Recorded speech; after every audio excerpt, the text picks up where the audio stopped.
Buffalo Game Space Podcast. We've got a small show for you here today. Myself and Greg Giles, just like old times. I think the first episode was just you and me. Maybe, no, it was me, you, and Anthony, but maybe like one of the first three is you and I. Yep. And people say that's the best one we ever did. Of course. Yeah. That's what lots of people that listen to this say. Yeah. All the people, that's the two of us that heard it. We're like, yeah, you know what? The one that didn't have all those other guys on it. That was good. Yeah. That 100%. So anyway, it's been busy around here with a lot of events and fun things going on. And I believe tonight is our bi-weekly arcade night again, so I'm actually going to get to play some games for once. What are you going to play tonight?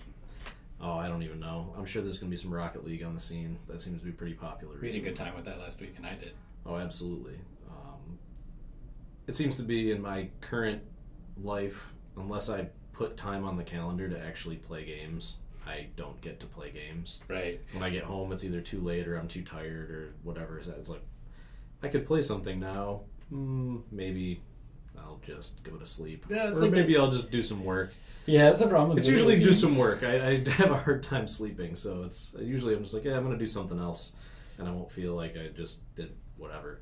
Well, but it's such a effort to play a game. I mean, it's like it really is almost like working, right? It's similar to me, not in that it's a burden. I disagree entirely. I just mean like as far as mental lifting goes, in a game, sure, it's more simple and straightforward. But I feel like if I have the energy to play a game, I have the energy to do this shit I'm not doing right now. That is part of the guilt trick that your mind will play on you. It's like, oh, if I'm awake and I have enough mental ability left in the day, I should apply it to something productive instead of yeah. 98% is unacceptable. Yeah, instead of actually taking some time for yourself and decompressing, which is so necessary. Actually, hugely important. So this is a good point. This is something I hadn't thought of. Anthony Pismarov, who's on this cast once in a while, he turned me on to. We were talking about. I don't remember how it came up. But he turned me on to a thing with John Blow about deep work, this lecture he gave. And I think it was fairly recent. And there's a lot of stuff in there about that, about how you need to not force the creative process. And the more you force it, the worse off you are. And, just mental tricks and ways that you need to think about your process and doing things. And that was a big part of it was certain points you need to stop. You're not going to get anywhere. You're just going to spin your wheels. Well, I mean, that comes back to, the easiest example of that is if you watch somebody in a game jam who's like, I'm going to stay up all night. Yeah. I'm just going to start Friday night and I'm going to work the whole weekend. Who needs sleep? You see that person the next day. They've done nothing. They're a mess. They think they're like, look, I'm crushing it. Look at all this work that I did. And it's like a bunch of just gibberish and okay. Yeah. Because your mind will start playing tricks on you when you burning out like that. You feel like you're getting stuff done, but you're actually not. Well, you're I was that very guy. Ineffective at what you're trying to do. The first game jam I ever did, I was that guy, but I actually could feel it happening. I didn't think I was getting a ton of stuff done. I was sitting there I'm Sunday afternoon, right? It was a global game jam, so it was we had to wrap it up by 5 or something.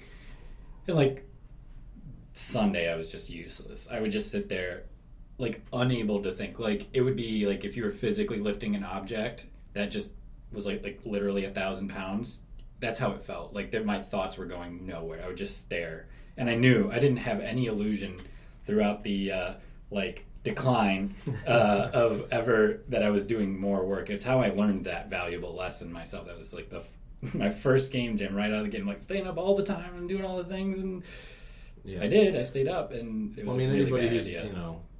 Going through college, all-nighters were pulled to get things done by deadline or to get stuff done, and it's fine every once in a while, and you can pull it off, especially when you're that age. Yeah. But you get a little bit older, you get a little bit hopefully wiser, and you realize that the thing that it took you all night to do, that if you actually just gone to sleep the night before and did it in a reasonable hour, you would have just gotten it done in a few hours instead of taking 8 hours over the course of the evening because you're not thinking straight. Yeah. And it becomes very important to actually get away and decompress and let your mind kind of recover from all the heavy lifting you're making your brain doing throughout the day, to put it in a silly way, I suppose. Yeah, it's hard. You have to really, I mean, that's the biggest thing about the way I'm working and stuff right now, is there's a lot of mental acrobatics that go on where I have to almost get out. I have to constantly be outside of myself and look at what I'm doing to find signs of how I'm actually feeling versus what I'm trying to feel or forcing myself to do. And a lot of times there's just a lot of stress involved, and it's hard to, when there's so much to do, to walk away from it and go play a game. But if you don't, you're actually worse off. Yeah, I mean, it's management 101, right?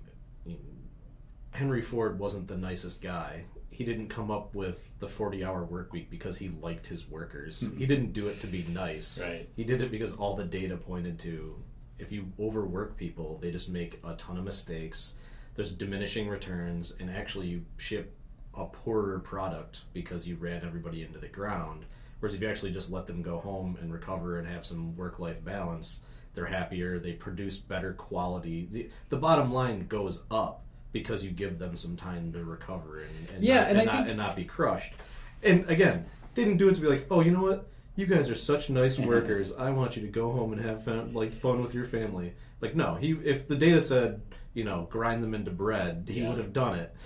Definitely. He's probably pissed he couldn't. Probably tried. Yeah, it's something that I think is lost in today, because we have computers and the way technology is, and technology like we use it right now is pretty new.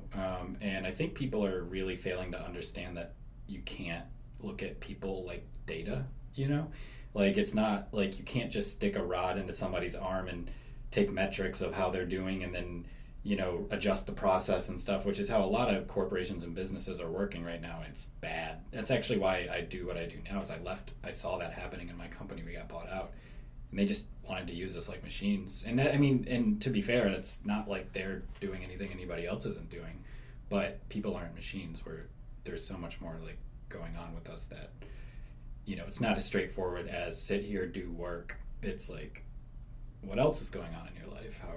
How's other things going? And what else have you been doing? It's just more of a holistic process than I think even I sometimes realize. Oh yeah, absolutely. I mean, a lot of the recent kind of studies that have come back on organizational culture and what high performing teams, how they operate.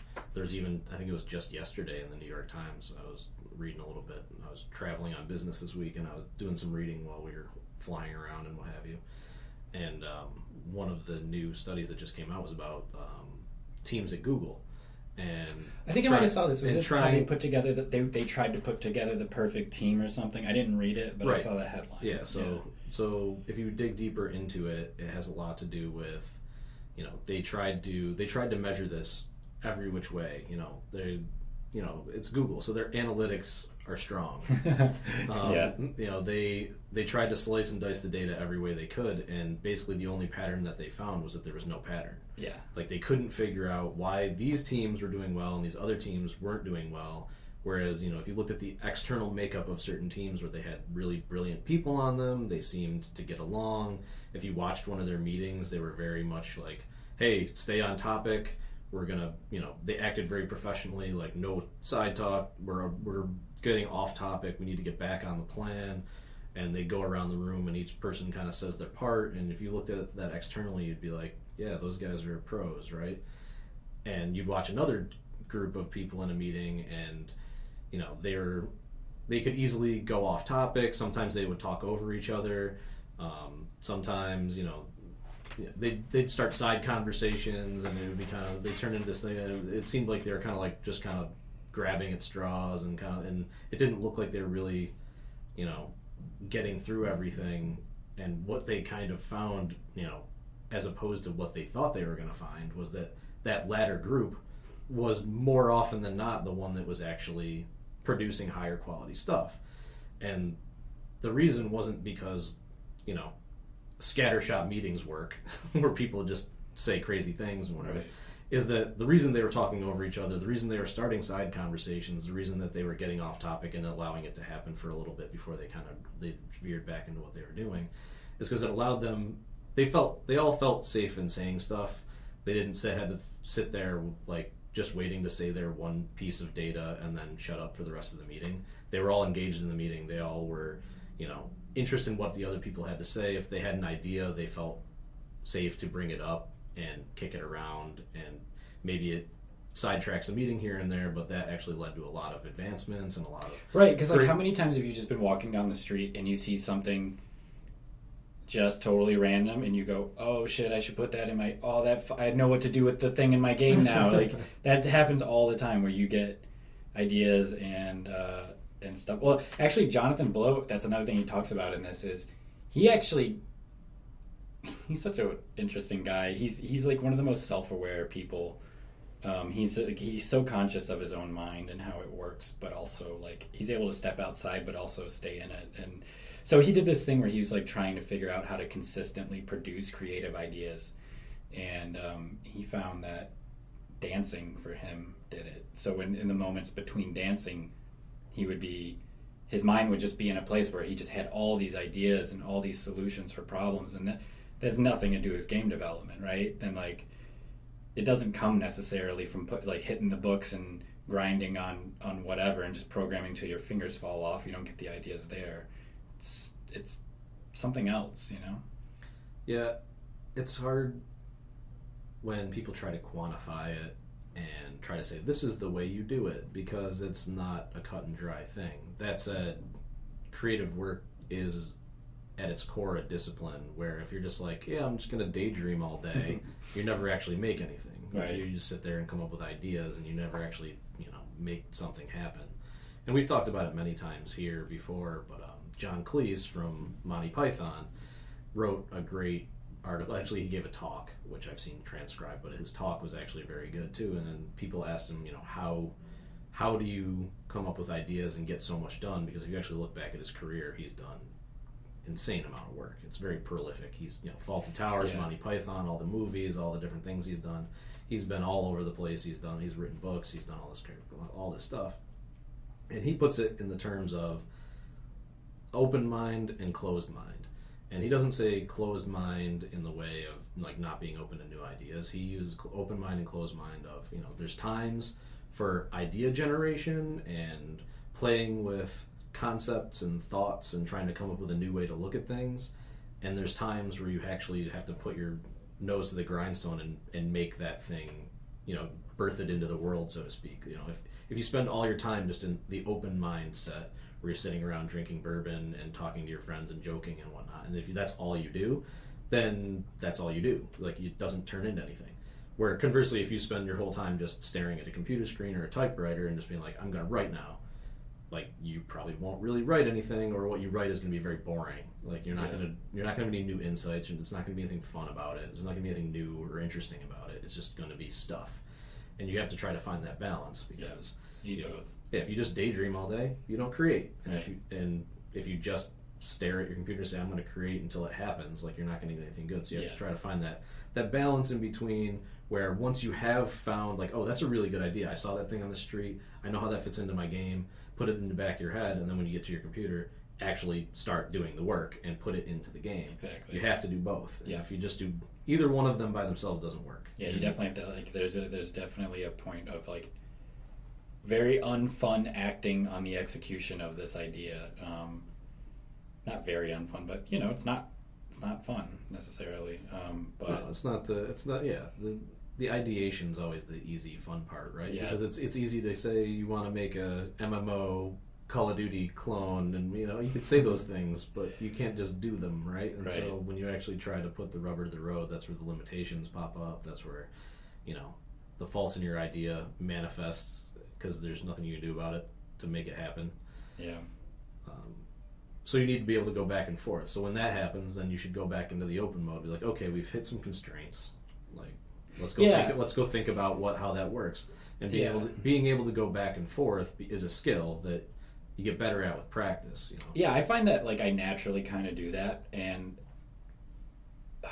it's it's not an obviously good process to me. It's something I've had to sort of let myself do, because it can feel like when you're working that way that you're kind of fucking off, sometimes, but you really... And especially to people that watch clocks or like micromanagers. Yes. Like if you're sitting there on a coding team and you're just like staring at your computer and they're just like, what are you doing? Yeah. So I'm actually solving a really hard problem. Right, yeah, now. exactly. Like, leave me alone. Yeah. Like to them, like watching you, it looks like you're not getting anything done. But if you don't take that step back and think about what you're doing first, you can't just sit there and just bang out code. If you do, it's going to be a mess. Yeah, like, it's supposed to be. You need to think about how it all relates to each other, how it's supposed to work together. And if you're just sitting there just typing away like you're writing a thesis paper that you're just transcribing, like you don't type code 70 words a minute, right? Like that's crazy talk. You would just be your whole code base would be a behemoth of spaghetti and nonsense. So you actually have to take time to sit back and think. And that's what's always kind of hilarious when you see like hacking in the movies and the dude's just like just cramming on the keyboard like hacker typing.net. Yeah. Just like he's like typing. Oh, look how fast that guy's typing or whatever. It's like, okay, cut to like a real hacker. It's just some dude sitting in his basement just like staring at a screen silently, not even moving, because he's just thinking about what he's gonna do and then figures it out and then does it. Yeah, I mean that's most of it, and that's hard. That's hard lifting mentally. Yeah. So that was good. Glad we got to talk about that, because we talk about games all the time, but we also make games, and it's really important. That for me, when I was starting, I needed to hear how people worked like that, and people don't really talk about that too much. I think people are getting better about it, especially in the community we have here in town and like other communities that are more of and online, where independent developers are relatively open about most of their processes. And I think it's getting better, where people realize, as they kind of compare notes, being like, oh, we shouldn't just be killing ourselves right, to do this, that, and the other, or we shouldn't just be signing these crazy deals. It kind of goes back to what we were saying earlier with the best teams in Google. I mean, it's about the dynamics between the people. That's how you get your best work. It's not by sitting in isolation, and that's something I found by being in the game space a lot and co-working, is like, my work is so much better when other people are there to help or just give me a new perspective or whatever. That is just invaluably and immeasurably helpful.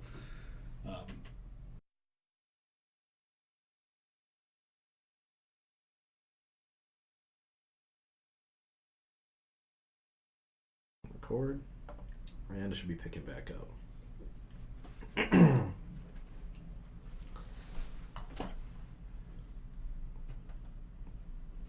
And we're back, joined by a new member here in the studio. Here. Yeah, who are you? I'm Anthony, here. Anthony's now present. I have a question. Yes? Video games. What are we talking about? You're like, I don't know what we're talking about, but I got the answer. We were talking about, actually, the video that you mentioned to me, and I finally got around to watching, that John Blow did about deep work. GDC 2014. Was it a GDC? Yeah. I think it was, yeah. I think it was. And just, we were just talking about, one, just how you manage your mental state while you're working, because it's really easy to get like stressed out and sort of burnt out and things like that if you're not paying attention to your own mind in a way. Mm-hmm. And he had a lot of good points about that. Yeah, he seems like he came up with a lot of workflows and methods to stay on point and to get the most work done without, stressing himself out or creating too much anxiety, and how to avoid that stuff and stay productive. Situations you can put yourself into consistently, like you can't force ideas, and the more you force them, the less likely you are to have good ones. But what you can do is put yourself in situations that are favorable to producing creative ideas. So like I said earlier, like his was dancing. He found that after, on breaks and dancing, that's just his brain was just ready to go with ideas. And he would actually take a journal with him dancing so that he could write them down. Mm-hmm. By the way, I can't imagine that guy dancing. Yeah, I was super surprised when I was he just said trying to that, picture too. it in my mind. And He does the I just robot picture him only. just like I picture him just kind of flailing. Actually, I could see him just getting like way too into it, dancing like just Dancing like hard. being all over the place. The guy who needs like a 20-foot diameter to like jump around, and he's like flailing. Like I know Mac exactly. from Always Sunny. He's like throwing up elbows. Yeah.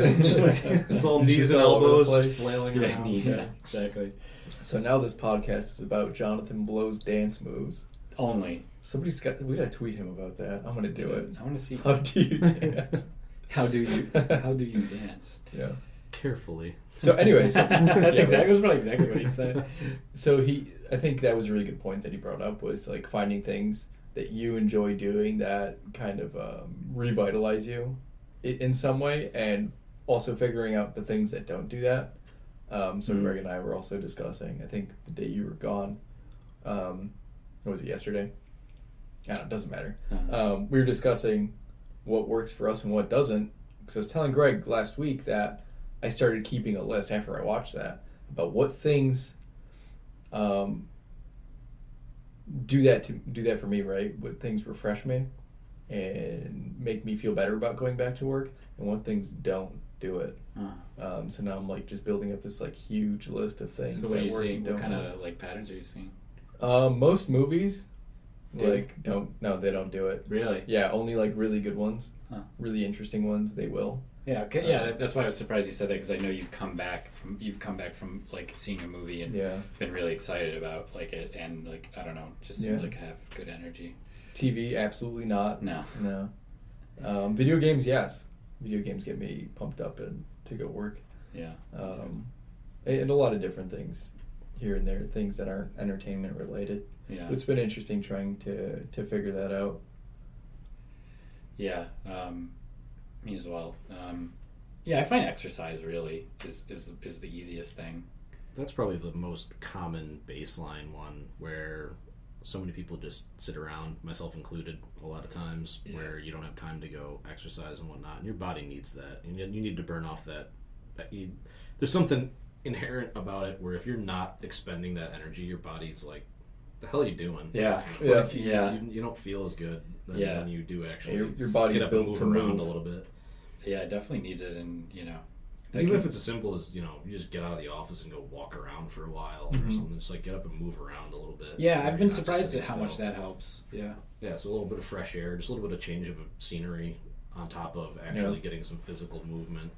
Even if it's only going up and down a few stairs and getting outside and walking around the building or something. Even if it's for like 30 seconds, right? If you just get up for like 30 seconds to a minute and just do some push-ups or They something do like that that in that time. Just a King- nice mental break. What's the Miyazaki documentary, Kingdom of...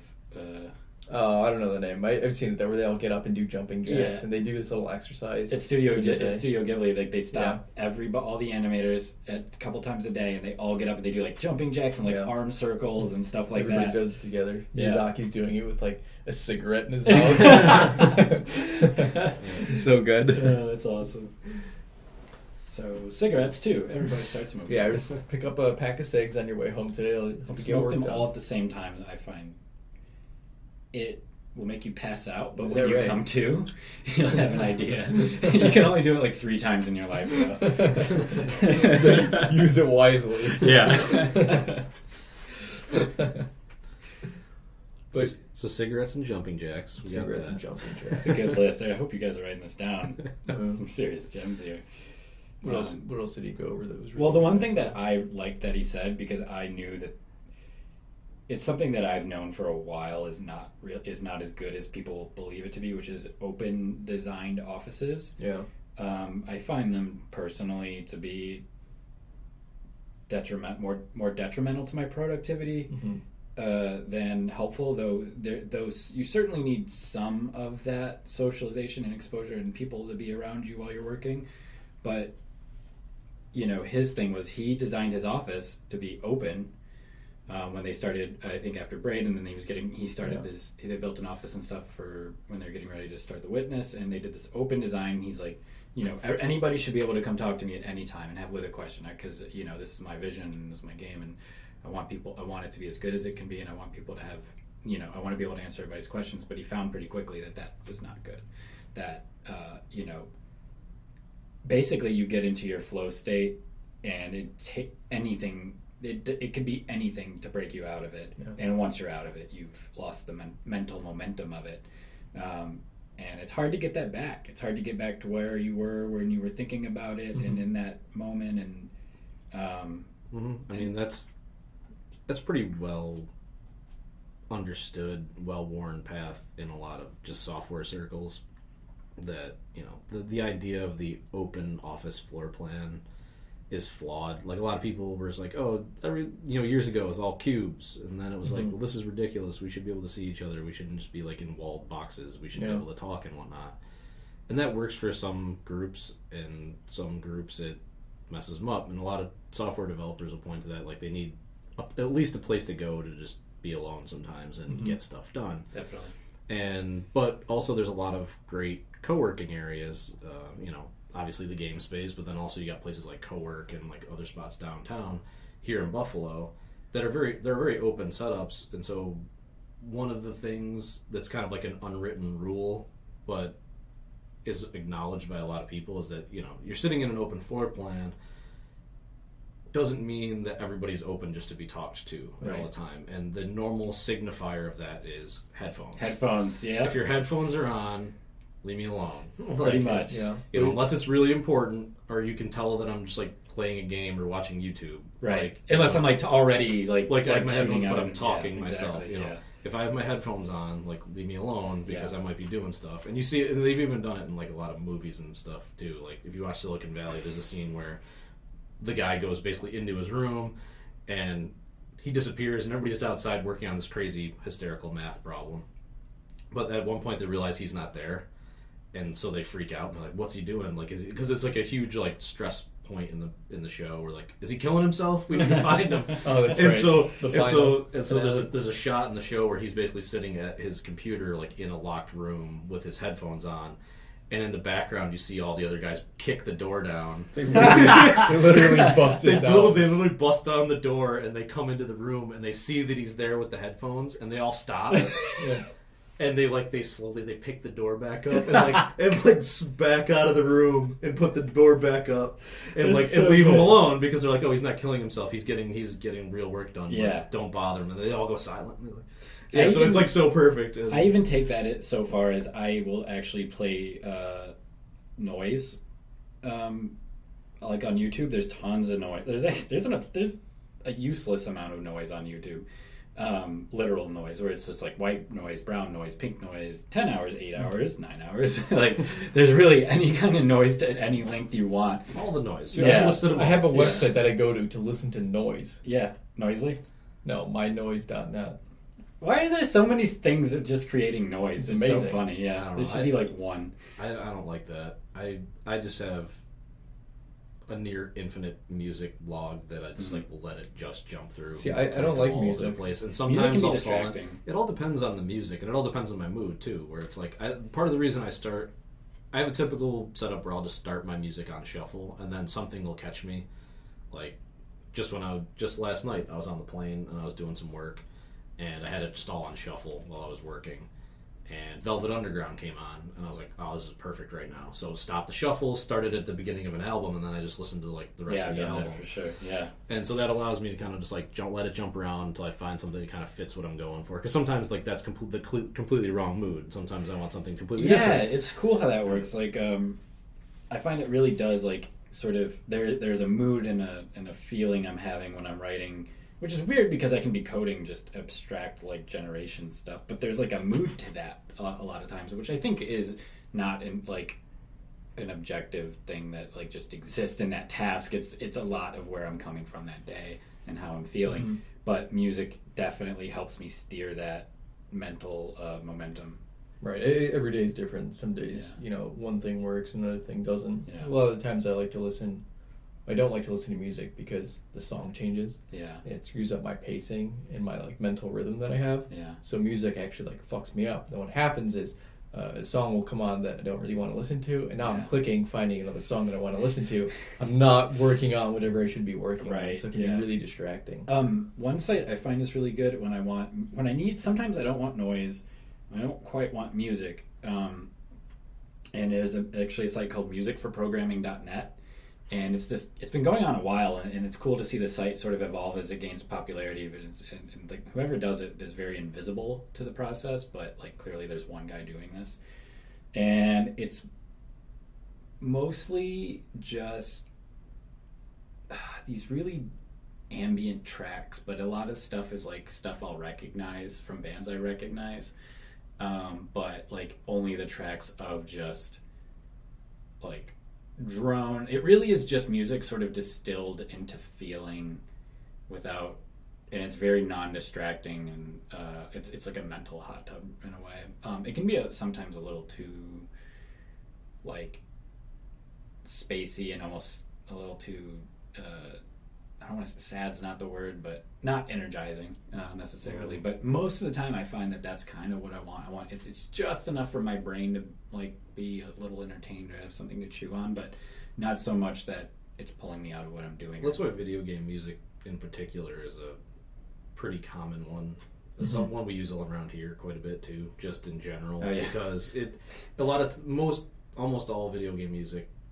Not only does it not have lyrics, which a lot of people find distracting, it's specifically designed to just be in the background, right? It's and evoke a feeling. It's supposed to be in the background, keep you kind of in the mood for problem solving, and allow you to kind of keep doing actions while still filling that void where you're not just sitting in a silent room and kind of evoking a mood all at the same time. It's specifically designed to that point, and most of them also loop. So if you want to let it run for a long period of time, you don't have that problem where the song ends and then you have to jump to the next one. You could potentially loop those out. Yeah, I don't know. I've seen you put on the Mass Effect soundtrack on like the no, I don't put on the soundtrack. Exploring the Galaxy for like a 5-hour loop on YouTube. Just the Galaxy screen where you're selecting which star to go to. Yeah, it's amazing. It's the best thing. It's pretty great. I'm not gonna lie. Yeah, that is a good one. Yeah, but it'll run forever.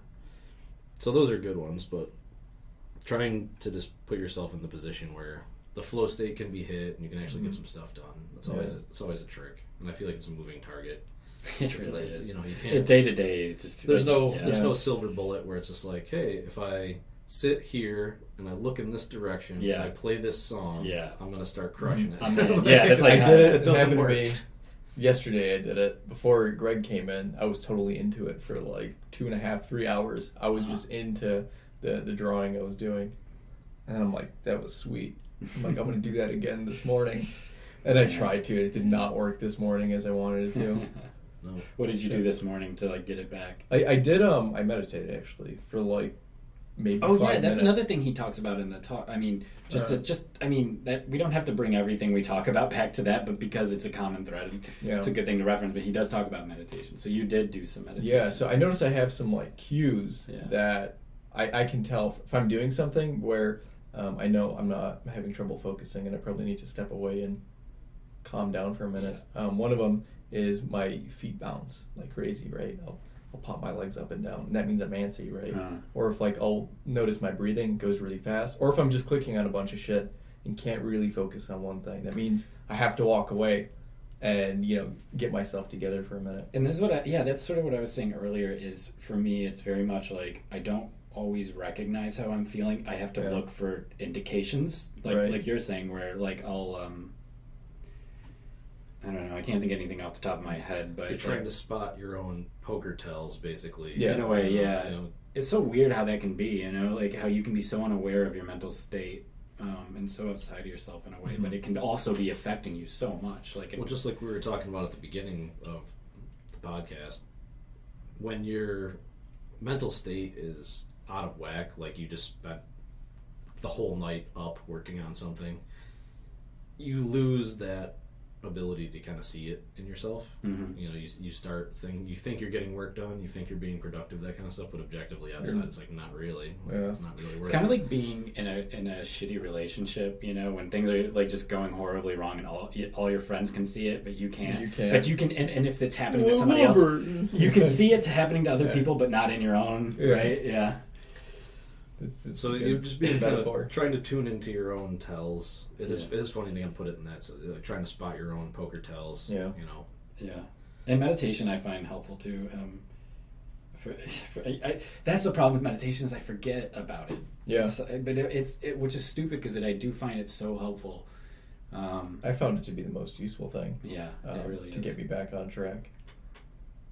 It's really surprising how different you can feel after meditating, and you don't need anything. Like No, you just need the quiet and somewhere to sit, basically. Yeah, I agree.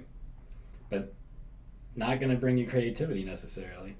No, it won't. It will not, but it'll allow you to focus, I think. Yeah. Or So just one thing, I'm just going to use this to just straight up divert into another topic, kind of. But one thing that I do find that helps that I don't do enough is actually playing a new game. Is playing something different, like not going back and playing an old game that I've already played 100 times, or dusting off something that's just been sitting in my library. Like just playing something new, even if we're not like. Do you ever think that going back and playing an old game is going to help you, like with what you're doing? I do. I do that. I do. Like, Yeah. if I just go play Donkey Kong again, I'm going to get these good ideas, and it doesn't happen, right? You got some good ideas out of that, though. But I mean, Yeah. like when we started playing Secret of Mana in like 15 to 30 minute spurts around here and there, like I got a lot out of that actually going, because I felt like I had that game in my head in a certain way, and then actually playing it again, it reminded me of a lot of things that I had forgotten, or it challenged an assumption that I had in my head, where it's like, oh, I thought this game was more like this, but it's actually like this, and kind of allowing it to refresh itself in my mind, I felt was actually very helpful, because I feel like there's a lot of really good lessons out of that game, and there's a lot of things that it does that I always responded to very positively when I was younger, and now seeing it again, I was like, oh, that's why. Like that was actually really cool how they did that, how they break up the pacing by making you hold down the button to get to the higher levels, or how you upgrade the weapons but also upgrade each individual character's abilities with those weapons, which kind of allows people to specialize or not, and how it actually each character plays a little bit different but they're all in the same squad, and playing with 3 people at the same time, and how fast the game actually is, how small the map actually is but how big it feels. Like if you actually think about how long it took us to run out of that dungeon and back to go save, it was that felt like a journey on the way in, but then on the way out, if you're just counting the screens, it's like 5 screens, and like you could just run right through them. Yeah, it felt like 30 minutes to get back there. We were fussing about it. He's like, we're about to do the boss fight. He's like, well, should we go back? I'm like, no, it's way too far. And he's like, oh, well, we kind of need to. I'm like, all right. It took no longer than 12 seconds to get back to like the store. It was like laughably fast. Yeah. We were back and saved and re-upped on our items. Yeah, we were both like, what the fuck? And then we're just like, let's get back to where we were, and we just like kicked in the door of the dungeon and like ran past all the respawned enemies, and we were back to where we were later. We were kicking in the boss's door like fully refreshed with a save game backing us up, instead of going in there underpowered and with our progress on the line. So it's things like that where it's like you forget how fast those old games go. And I know we've talked about this before, and I could spend another half hour talking about how awesome it is that Super Nintendo doesn't have any loading.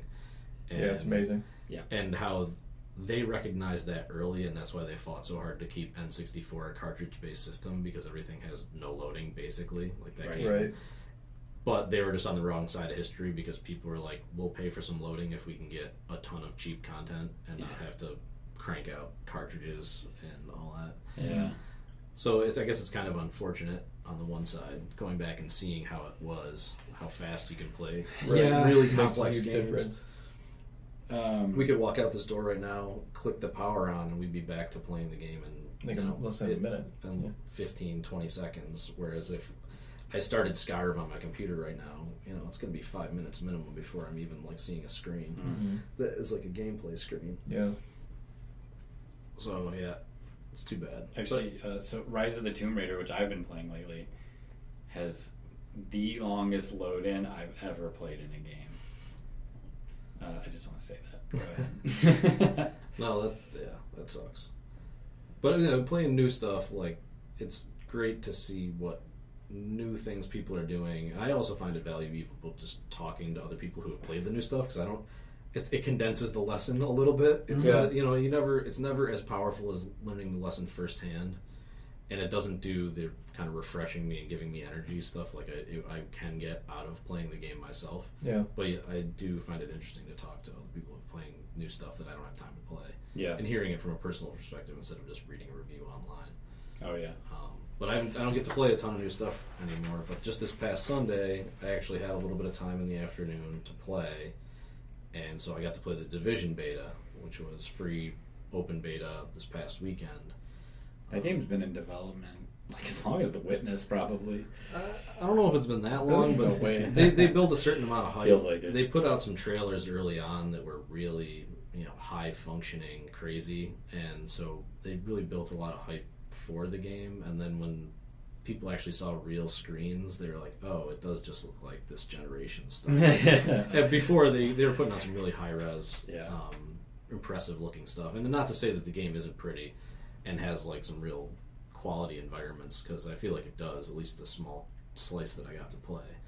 But they kind of set the bar high for themselves with the initial kind of trailers and stuff that they were showing, where people were hiding behind cop cars and you could see the individual bullet destruction where like tires deflate and windows break and crazy, lights pop off and everything turns into a particle and shatters and bounces and rolls on the ground, and you could chip away at concrete or anything. It's a very destructible environment.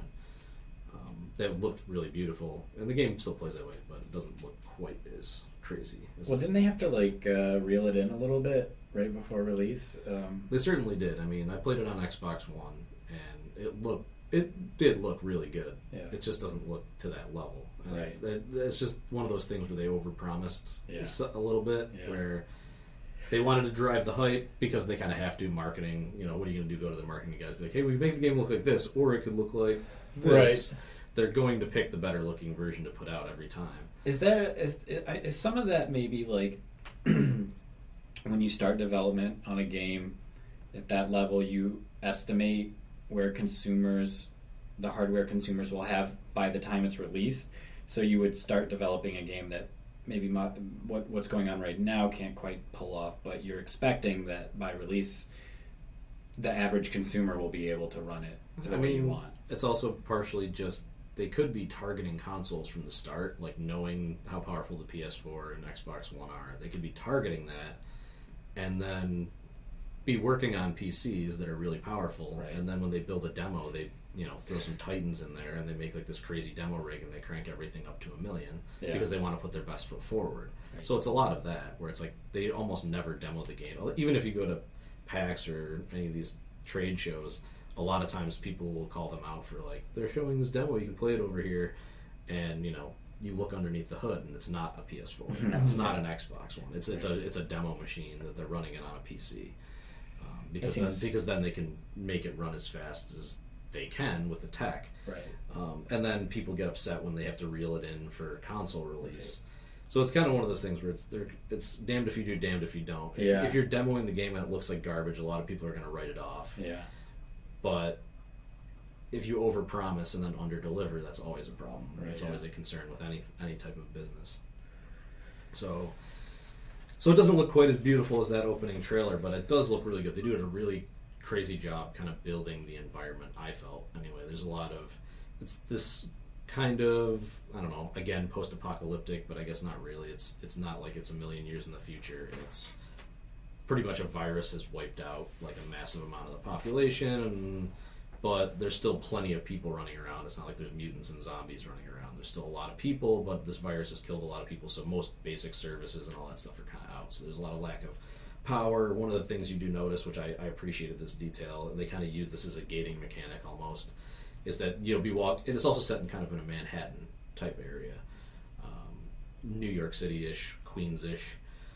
So a lot of like row houses and that kind of stuff where you're walking down the street and there's a lot of houses on either side of like a stoop and that kind. And you see all these houses and it's like, hey, can I go in them or whatever? Well, most of the houses' front doors are blocked by garbage.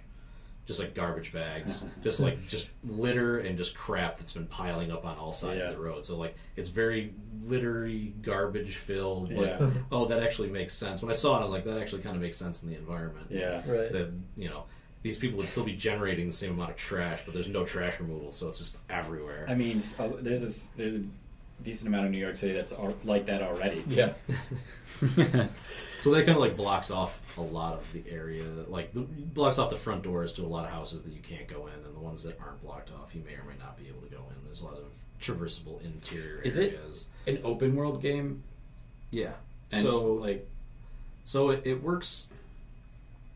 What's interesting about the game, I found, is that it looks like Rainbow Six went open world. It kind of looked, if you think of like Grand Theft Auto, but playing it more like a cover shooter than running around blasting stuff, which a lot of Grand Theft Auto is supposed to be played like that if you played the single player campaign instead of just being an insane person online. Think of it playing even more like a cover shooter. That's kind of how it presents itself, but really underneath it, it's an RPG.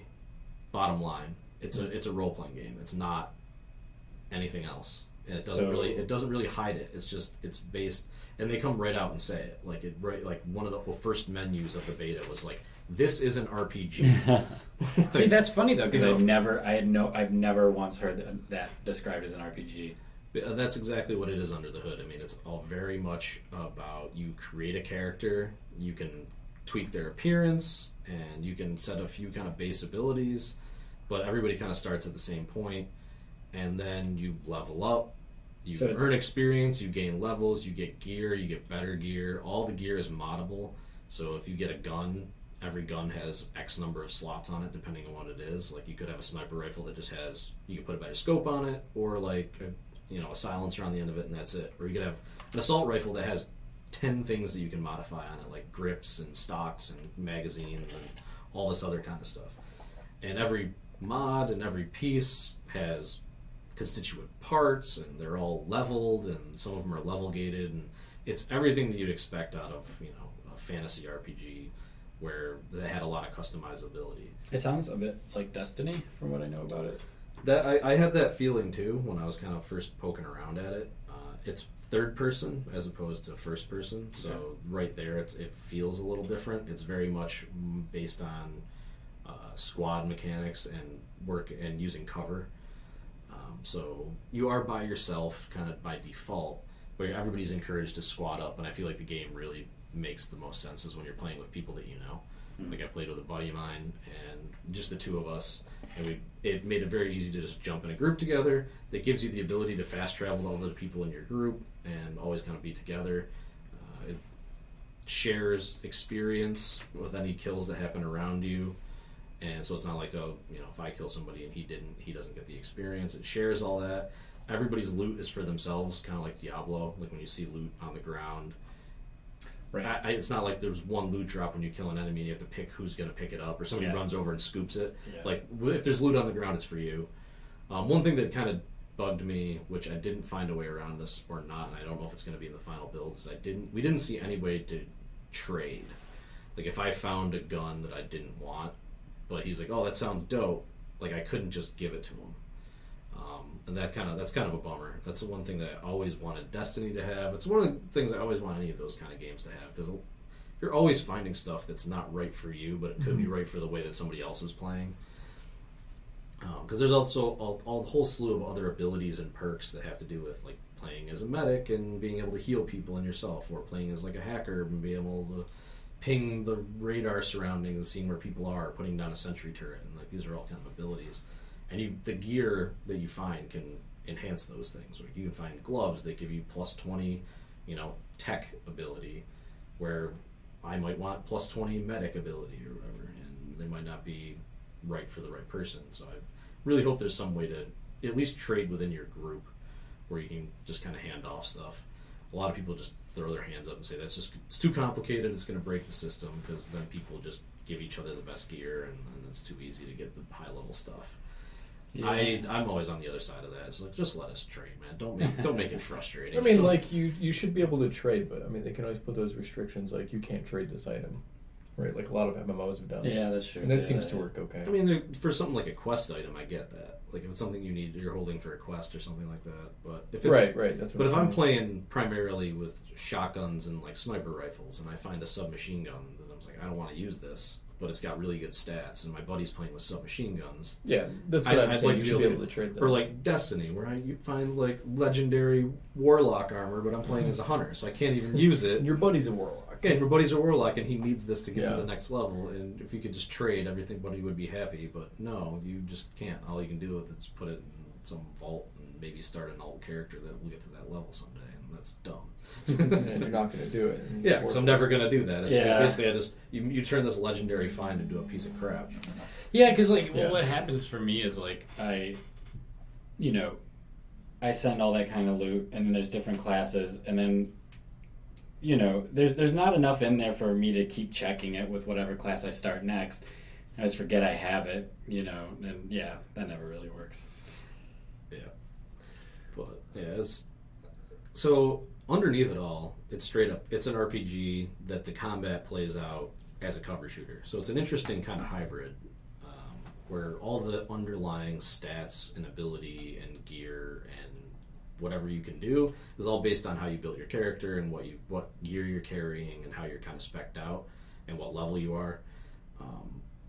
But the actual, point-to-point damage is all about, being in cover, throwing out a flashbang, blinding somebody, coming through and shooting them in the head, and, little numbers pop out of their body, which I didn't know how I was going to respond to it, because a lot of people have the mental disconnect of saying, that's fine in a game like Destiny or Diablo or whatever, but when I'm seeing some dude in a hoodie and I shoot him with a shotgun in the face, and little numbers pop out of his face and he keeps shooting me, Yeah. it's like, what the hell is this There's about? something that feels weird about that. Yeah. Something that feels weird about it. I kind of just fell into the mindset of it. I didn't find that really distracting. I still enjoyed it quite a bit, and the gun still performed kind of as I expected. When I was point blank and I shot somebody in the face with a shotgun, more often than not, it did a significant amount of damage, to the point where even if it didn't drop them immediately, you could see that their health bar just got drastically reduced, because they'll have little health bars and numbers pop out of their face as you shoot them, and same thing kind of goes for you. So I didn't really feel that. I found it was kind of fine. It doesn't seem to be that complicated or RNG type based. It's really kind of plainly exposed. If your gun says it does 850 damage per shot and you shoot somebody in the chest, it does 850. Yeah. It doesn't do like 6 or like 900. Oh, there's no like variable. It looks like there's variable probably based on like armor level and the enemy's level. Like if they're a higher level than you or lower level, there's some variability there. But I noticed it was very kind of baseline numbers. Like and some like rifles would be like, plus 30% for a headshot. And you hit somebody and you keep hitting them in the same head on the same enemy, you're going to get the same number. It's not jumping all over the place.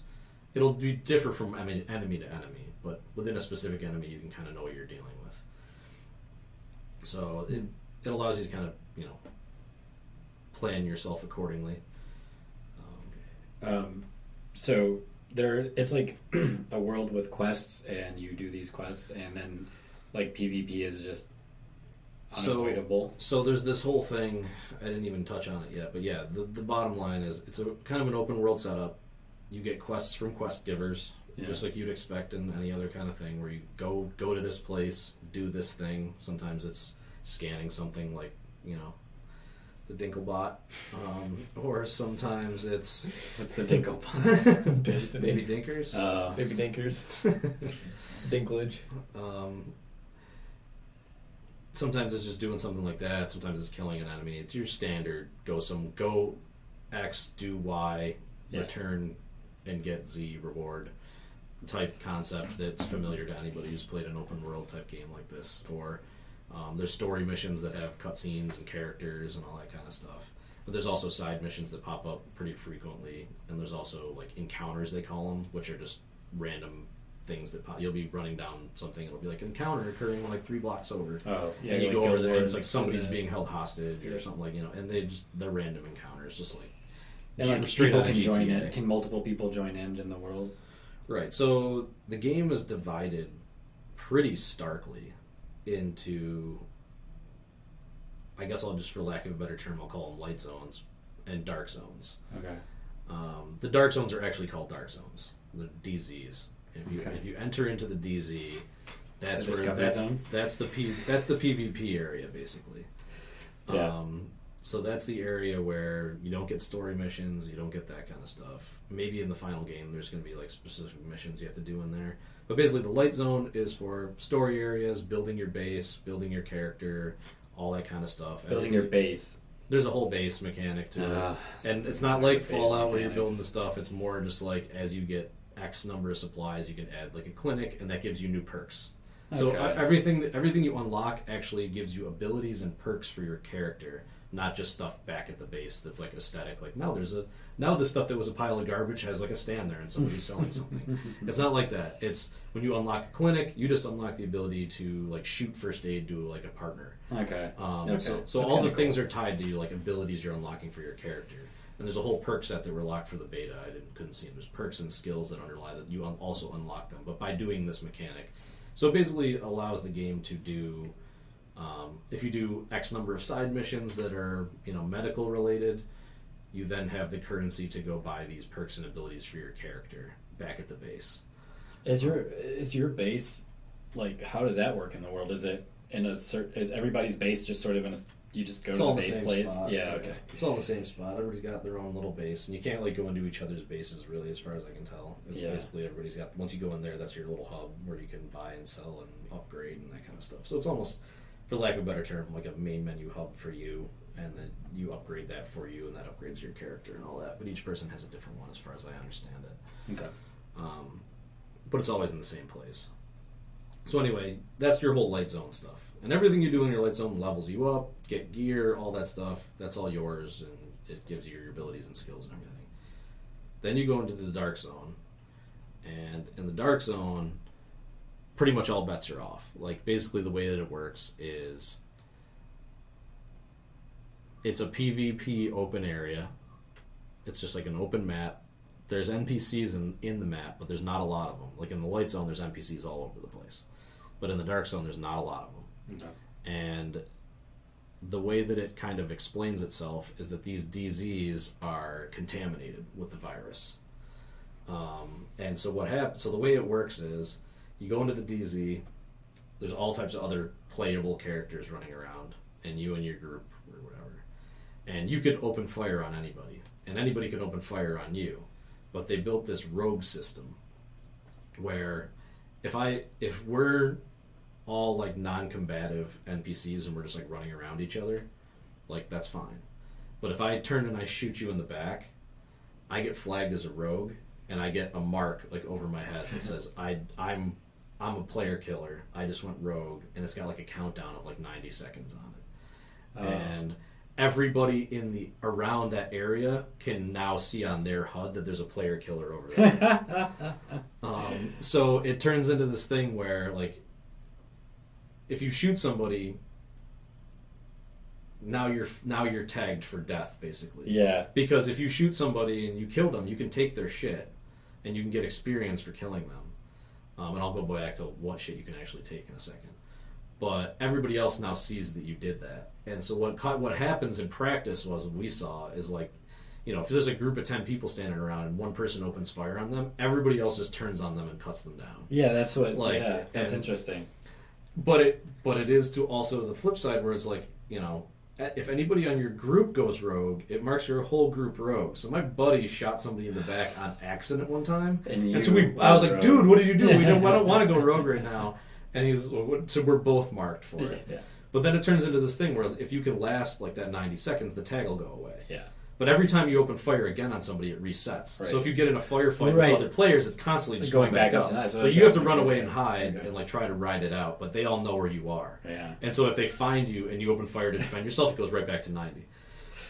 So it's this kind of thing where we did see other groups where it's like, but if you have the firepower to hold them off, you can be that guy. You could be rolling with a group of 4 people, and just be fucking killing everybody, and you're marked for death. But it's like, yeah, fine, come get us. Yeah, that's awesome. That's so cool. Like you could have a group that's like, they're just rolling around the map like a band of roving bandits, just killing people, but people can't stop them. Mm-hmm. So tough shit. Yeah.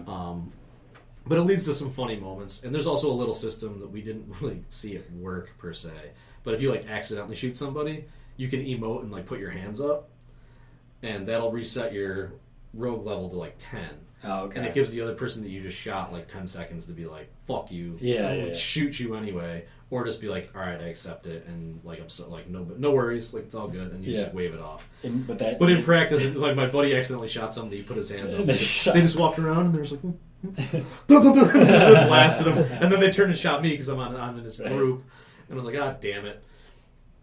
So anyway, it led to some funny moments too, where it's like you're just like rolling through the city, and then you see 2 rogues just come running through an intersection with 8 people chase them.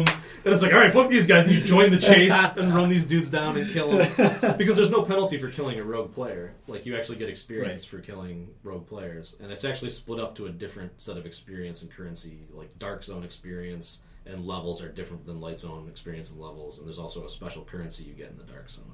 God, I want to play this game now just for that part. And so the Dark Zone currency and all the items that you find in the Dark Zone from killing some of the NPCs, and the NPCs in the Dark Zone are few and far between, but there's some named ones, and they're way higher level than anything you'd run into in the Light Zone. So these are like really dangerous guys. Like, if you're not coming at them proper, they will kill you, like type NPCs. But there's a lot of other people running around that you can kind of help or whatever. But if you're just running with a buddy or two, you should be able to take on, like, as long as they're not completely off level, you should be able to take them down. But those guys drop really good loot, as you would expect. If you can finally take them down, they drop crazy stuff way better than you'd find in the Light Zone.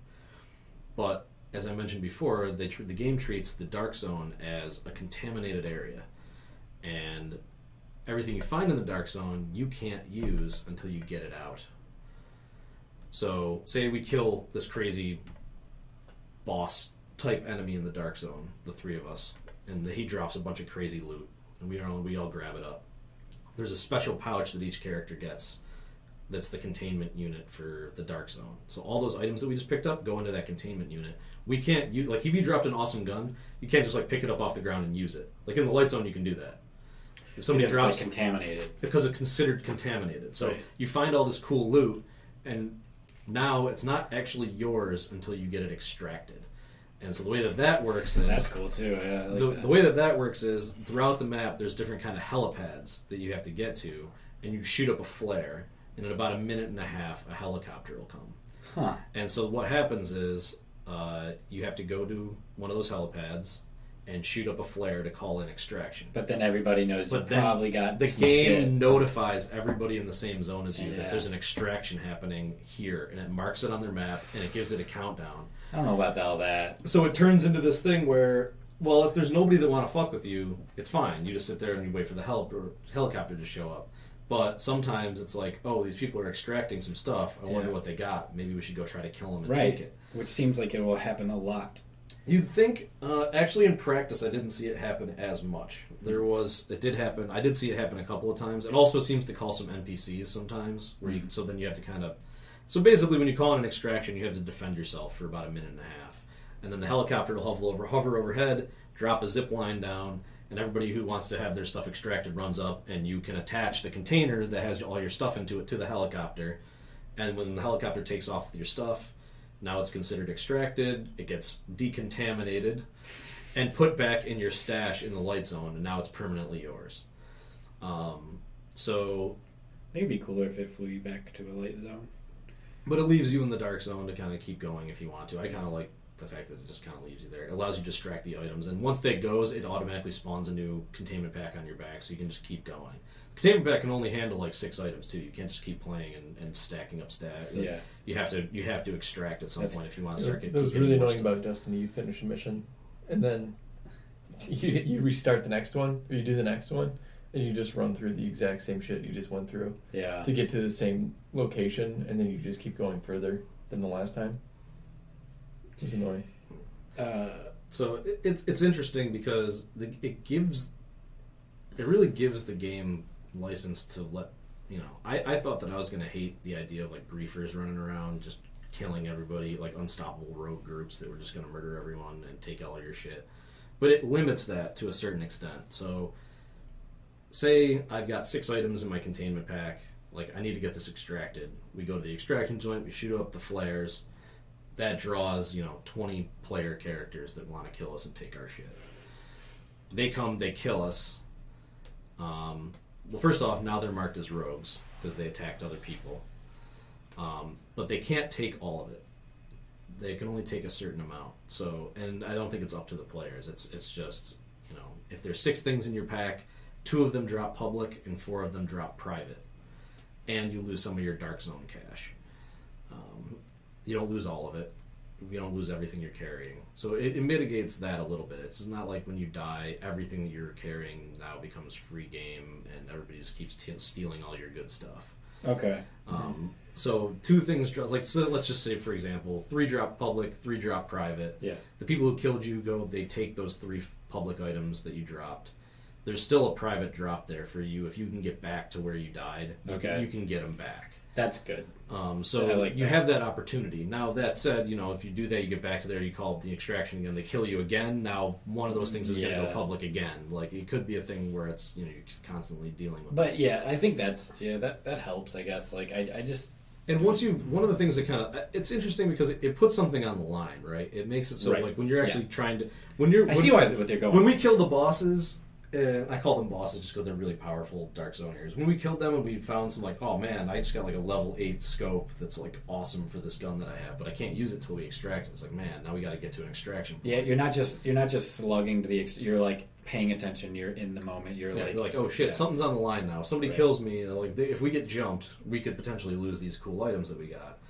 Now the flip side of that, if you attach the container to the helicopter and it gets away, it's now permanently yours. When you go back to your stash and you take it out of the stash, that's permanently yours. No one will ever be able to take that from you. That's it. It's done. Like at that point, that whole mini game of getting your stuff extracted and I'm going to lose this or I'm not going to lose this, that's over. You've completed that mission. You got your stuff. Okay. Everything you've earned in the light zone or that you get extracted to the light zone is permanently yours, and it's not up for grabs by anybody who kills you in the dark zone. Like if you get this crazy roving group of bandits that's just constantly murdering you over and over again, they can't steal all the good stuff that you earned in the story missions or the stuff that you've previously extracted. The only things that are on the line are the things that are in your containment pack that haven't gotten out yet. Nice. So it's an interesting. I kind of really like that idea anyway, where that would be my concern with if it was just like, oh, you die and like a random assortment of your items went up for grab. Yeah. Like, that would be horrific. That would be like, oh, I've got this really awesome gun that I really like using, and just by the roll of the dice when you die in the dark zone, now somebody just takes it, and now you don't have it anymore. Yeah, no, they don't do that. Like, there's certain things that are... Anything that's basically gone to the story side of the board is now permanently yours, and you can use it forever, and it's not up for grabs. It's the only things that are kind of you're fighting for, trying to extract the stuff that you found. So it's definitely an interesting approach. Yeah. We definitely saw a few times where we got a bunch of good gear, and we were like, all right, we need to extract this. And we're heading to an extraction point, and somebody else had already started an extraction, so I was like, oh, sweet, perfect, because then like we don't... Oh, you can do that? But once an extraction is happening, anybody can run up and throw their stuff on the line. Oh, so if you really wanted to, you could just wait for somebody else to do it. And then... But that doesn't really solve the problem of people showing up to kill you. And no, much. And you still have to run out of the cut and try to make it happen. Yeah. Like if you miss the extraction, you still have to call another one. But it's like, oh, but it is kind of nice, just almost a convenience sometimes. It's like, oh, somebody else is extracting some stuff. And instead of waiting a minute and a half, you run up and there's 10 seconds on the thing, and you just bing, and it's out. Yeah. You don't have to sit there and defend yourself. And a lot of times we found spots where everybody's just like looking at each other like, yeah, you're extracting shit? Yeah, me too. like nobody was shooting at each other, and we're all just like, yeah, like don't fuck with me right now. Yeah. Like yeah. That's got to be it. So there's some tension there. There is some tension there where you kind of have your head on swivels. Like, is anybody behind me? I'm gonna put my back to the wall. Because like what's stopping them? Like the closer you get to that extraction thing landing, probably the more likely you are to get killed, because then when you get killed, they can quickly take your stuff and put it on the thing. And just take it and throw it out, right? Yeah, huh. So there's kind of that. But there was one time an extraction had already started, and we were heading towards it, and it was like 30 seconds out, and we're like, sweet, we're running up to it, and then just a crazy firefight breaks out. And you just see everybody, like, 20 people just went rogue, like, right at that spot. And we're just, like, slowly backing away. Think we're going to go the long way, run to the other side of the map and extract over there, because... They're all blasting each other. This one looks like it's occupied. Yeah, exactly. There's not going to wait in that line. Clearly, a high level group that just opened fire on people to steal their stuff. So yeah, it's interesting, and it was kind of it puts something on the line. It's a fun little mini game. I'm interested to see how it plays in the long run. There's probably going to be some griefers out there that are just going to like camp the extraction zones and blast everybody as they're about to take stuff. Like, but it sounds like there's at that's least accounted for in the design a little bit. Right, totally. They definitely go out of their way to, if anybody wants to really mess with you, everybody else will at least know it, right? You can't just shoot somebody in the back and take their stuff silently. Like, you're marked for at least a minute and a half, and everybody else knows it. And they know that they can shoot you without consequence, which is usually just you're Why marked, not? you're marked for death, right? Yeah. You just became a viable target that the game will not punish me for shooting. Yeah. If you shoot somebody who's a rogue, you don't go rogue. And not only does it not punish you, but it encourages you, really. Yeah, you get points, you get Yeah. money, you get experience for doing it. And actually quite a bit. I feel like you get more Dark Zone experience for killing players who are rogues than you do for killing like a lot of the NPCs that are in the Dark Zone. So the game kind of really encourages you to put down rogues, but it doesn't stop people from trying to just shoot you in the back. Yeah, it sounds like it almost creates almost like a class-based system in a way, where you probably will have people that are just there doing the rogue thing and trying to get away with it and getting better at it, right? Sure, like that roving set of bandits that were holding down that extraction point. Like that's what they were doing. Yeah, like they were just rolling rogue. Their counter kept resetting. We could see them in the distance. Like they're just blasting people. Yeah, and that's fun for a little bit. It gets a little PvP. You can get a little action against some other players where you're jumping in cover and shooting at people. But that's the thing. It's like, if somebody is marked rogue, you're not punished for going after them. Now you can get a little PvP action, but there's nothing really on the line. Nothing to lose. Other than, if you're carrying gear yourself. Right. Which you might not want to engage in a fight at that point. Right. Just run the other way because you're trying to extract your stuff. So, I don't know. I found it a very interesting design. Just in it feels like they've definitely considered all the spots of how it could fail, and they have at least some stuff to mitigate it. Like I said, I'm really interested to see how it plays in the long run, because it could just become a shit show. Yeah, that's kind of what I'm... it could be... That was one of my things I was thinking, is do you think this is how it will play outside of the beta? I don't know. Because, those guys will have stuff on the line for them, too. If you constantly go rogue and lose, you're going to lose all your Dark Zone money. And I think I got to think going rogue also has a little bit to do with how bored you are. If you've been playing the game for like a month or two, you might be going rogue. Now it's like I've done all this other stuff. It's time to do this. It makes you second guess some things. It makes you keep an eye on people that aren't rogues yet, because if you turn your back on them, they might just start shooting you. Right. But also by virtue of the game, if you're a certain level and you have certain gear, and somebody who isn't up to the task just starts taking pot shots at you, you could turn around and just swat them if you really wanted to. So it's going to lead to an interesting thing. I'm sure there'll be some people that just, if you stand on this roof in this map in this area, you can just blast everybody at the extraction zone and run down and pick up all their shit. That's going to happen. Definitely. For sure. But but when they do that, other people are going to know. And it's not like they're going to, it's not like they automatically get the loot for the people they shot. Like if some sniper's up on some building and they snipe everybody at the extraction zone, they still have to go down there and get it. And there's a high chance that somebody else could show up in time to stop them or turn into a fight. Yeah. So, typically in this type of game, I'm not ever interested in PvP. I always just want to play the PvE stuff. I just want to play the story missions and not be messing with randoms online that are going to mess up my day. Yeah. Because I don't get enough time to play games as it is, that when I do, I don't want to just be griefed. Some kid with no life just come in and fuck with you because he can. Yeah, exactly. Right, I know. It's exactly how I feel. So the fact that the game kind of gives you the option is cool, and I think the way that they set it up is kind of cool, where it's not just a deathmatch arena. It's not when you cross the line into the Dark Zone that it's just Mad Max, and everybody's just shooting each other, and it's not that. There are people there running around that would cooperate with you or whatever. You don't know. You don't know until they open fire or do other stuff. So it leads to some interesting tension. It leads to some cool stuff, and they incentivize you to go in there because the gear and the stuff that you can get out of the Dark Zone is so much better than what you can get on the other side, that there's an incentive to actually put yourself in harm's way a little bit outside of the main story.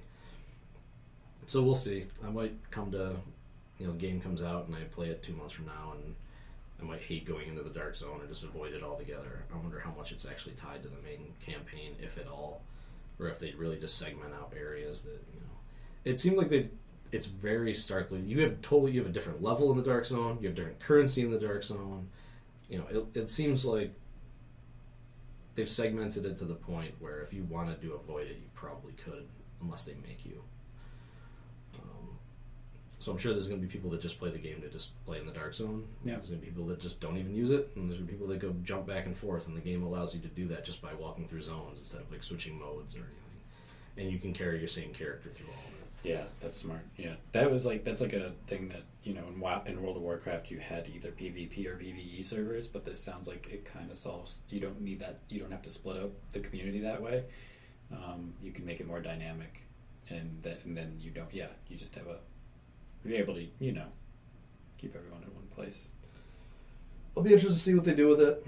I wouldn't be surprised if they put some crazy mission in like the dark zone and then have other players being aware of people doing some mission and that kind of stuff. But I guess it's kind of up to how they do it. At least in the beta, there was no mission structure in the dark zone. There was no radar. There was no fast travel. It was pretty much just wander around and see what you could find. Mm-hmm. There's chests and there's NPCs that are kind of level gated, so you can't open certain chests unless you're a certain level. But yeah, I had a lot of fun playing it. There were some bugs to be found, as you'd expect in a beta. Yeah, sure. I fell through the world. Yeah. I didn't mention that. Just walked through. And I could tell, too. I was standing in the street, and the area across the street from me was rendered very, very low res. Like, it was there, but it was like really terrible shit textures and like not polished, and I'm like, what the hell? And sure enough, the second I stepped on that, I just fell right through it. So this whole area just didn't load properly. Right, yeah. And yeah, so that was kind of funny. But I'm sure they're working on all that.